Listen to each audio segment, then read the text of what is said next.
All right, this video is going to go over just a couple examples of simplifying trigonometric expressions, And so here are some of the identities that we are going to be using, and it might just be as simple as what we're going to be doing right here. So if you notice in our Pythagorean identities, I can substitute in for cosecant 1 plus cotangent squared.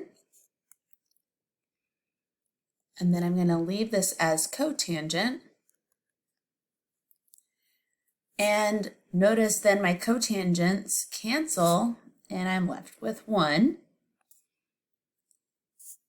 And so that's a very simple way to write this expression here.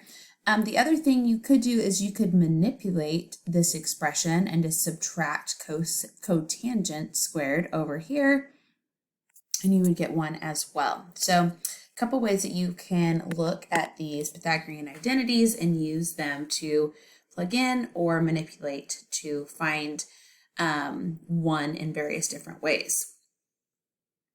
All right, let's look at something a little bit more exciting. So I have 1 plus tangent squared over cosecant squared plus sine squared plus 1 over secant squared. So let's look and see if we can plug in something for 1 plus tangent squared first.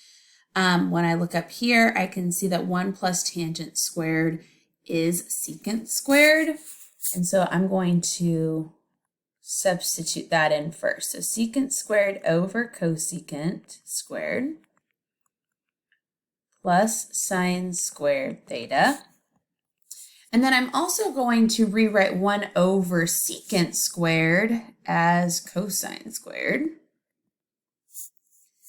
And this piece right here ends up being 1, because sine squared plus cosine squared is 1.